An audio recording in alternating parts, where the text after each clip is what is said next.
My son and I took a trip to heal, but it unearthed a secret that shattered my world. A few months ago, my son Leo told me that my husband, Richard, his father, was cheating on me. I found it hard to believe. After all, we had been married for 28 years. Leo showed me screenshots of messages Richard had sent to another woman. I didn't question how he got them. The proof was undeniable. I confronted Richard that evening, and he confessed. He moved out the next day. I filed for divorce, and the following weeks were a painful blur. I didn't know how to move forward. Leo, however, was my rock. He visited me almost every day, his presence a quiet comfort in the chaos. About a month later, I was starting to feel a bit more like myself. Leo suggested we get away, having seen a deal for a coastal resort on a late-night travel show. I was eager for a change of scenery, so he planned everything. I had assumed his wife and kids would be coming, but when he picked me up, it was just the two of us.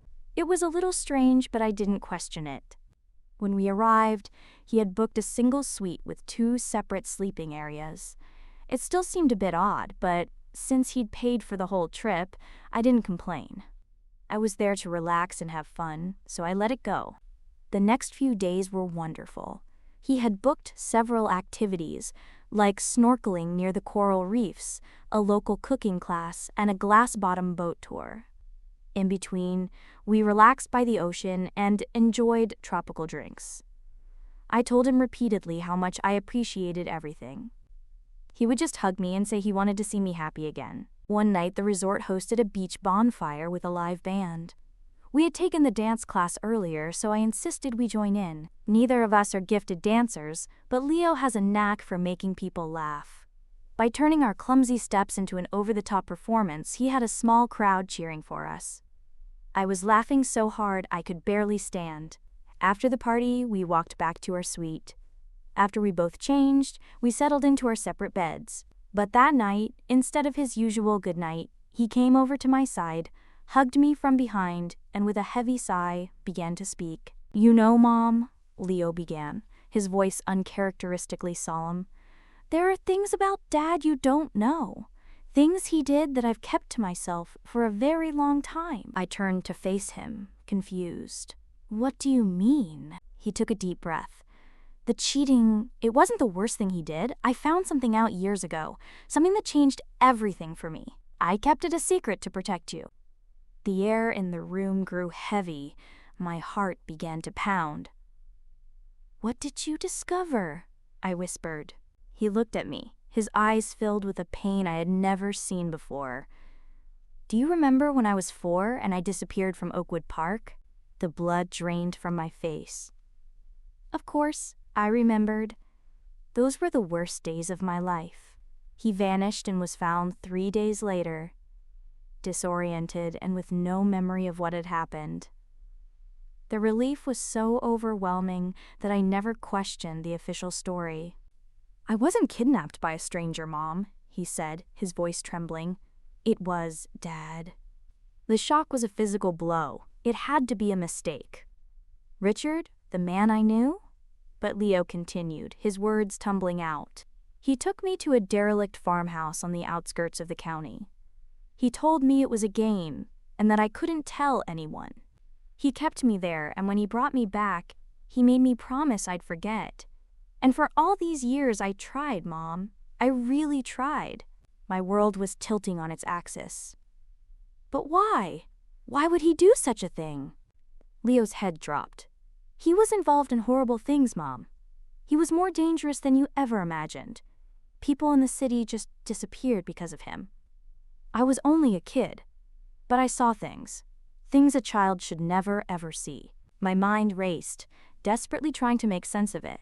Richard's unexplained absences, his sudden coldness, the secrets I always felt he was keeping.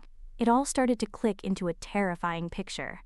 "Are you saying your father was a criminal?" He nodded, a tear tracing a path down his cheek. "Worse than that, he was a serial killer." My body went cold. The phrase hung in the air, monstrous and unbelievable. "What?" "In that farmhouse, he hurt people. He never let me see up close, but I heard things. I knew what was happening. He told me he was a vigilante, cleaning the world of bad people." I was too young to understand, but it broke something inside me. I couldn't breathe. I had slept next to a monster for decades. "Why didn't you ever tell me?" I cried. "He threatened you," Leo said, his voice cracking. "He said if I ever spoke a word, he would make sure you disappeared. He said no one would believe a child, and I'd lose you forever." So I stayed quiet. When I found out he was cheating, I knew it was the only excuse I'd ever have to get him out of our lives safely. My heart broke for the little boy who had carried this horrific burden alone. Then another thought surfaced. "You said you saw everything at that farmhouse. We have to go to the police," I said, my voice shaking with a mix of fear and resolve. Leo gripped my arms, but his expression wasn't one of panic. It was one of cold, hard certainty. "He can't hurt us anymore, Mom. I made sure of it. I have proof." I stared at him. "Proof? What are you talking about?" "A few years ago, when I was old enough, I started following him. On nights he went out, I followed him back to that farmhouse. I hid in the woods for hours.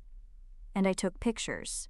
I documented everything, the victims, the location, and him, right in the middle of it. It was unimaginable. My son, a teenager at the time, stalking his own monstrous father." "You have photos of what he did?" He nodded grimly. "Everything. Clear as day. I have all the proof we need." Relief that he hadn't taken matters into his own hands was quickly replaced by a new fear. "What did you do with it?" I confronted him, he said. I laid the photos on the table. I told him that if he ever came near you or my family again, I would send the entire package to the state police and every news outlet in the country. I told him I would expose him for the monster he is. And he believed you? He had no choice. He tried to threaten me, to manipulate me like he always does. But he saw it in my eyes. He knew I wasn't bluffing. He's trapped, and he knows it. Suddenly, it all made sense. Richard's silent compliance during the divorce, his willingness to leave without a fight. He wasn't heartbroken. He was cornered. "I had to protect you, Mom," Leo whispered, the weight of years in his voice. "I knew one day his darkness would swallow us whole. I had to make sure we would never live in fear of him again." I pulled my son into a fierce hug, tears of grief and pride streaming down my face. He had saved us from a man I never truly knew. "You're so brave," I sobbed. "We're free now, Mom," he said, a sigh of profound relief escaping him. "Finally free." A couple of years passed. We settled into a quiet, peaceful, new normal. But that peace was a fragile illusion. Leo, always thinking steps ahead, knew that as long as Richard was free, we were never truly safe. He feared that Richard, despite the threat, might find a way to retaliate through his old, unsavory connections. So Leo made a plan. He anonymously delivered the package of evidence, the photos, and a detailed written testimony to a renowned investigative journalist he trusted. Then, to protect himself and ensure he couldn't be found or silenced, he disappeared without a trace a week before the story was scheduled to break. When the news hit, it was an explosion. Arthur was arrested within hours, the evidence against him irrefutable. But as the world learned the truth, my world fell into a new kind of chaos. The media descended, and the police wanted to speak to the key witness, my missing son. I had to go into hiding, moving between cities, adopting new identities. The anguish of not knowing where Leo was became a constant, gnawing pain. Months dragged by, in a haze of fear and despair. Then one evening, I received a text from an untraceable number. My hands shook as I opened it. It read, "I love you, Mom. You're safe now. He's in prison for good." A tidal wave of relief washed over me. I contacted the authorities through a lawyer, and they confirmed it. Leo was alive and in a protected program.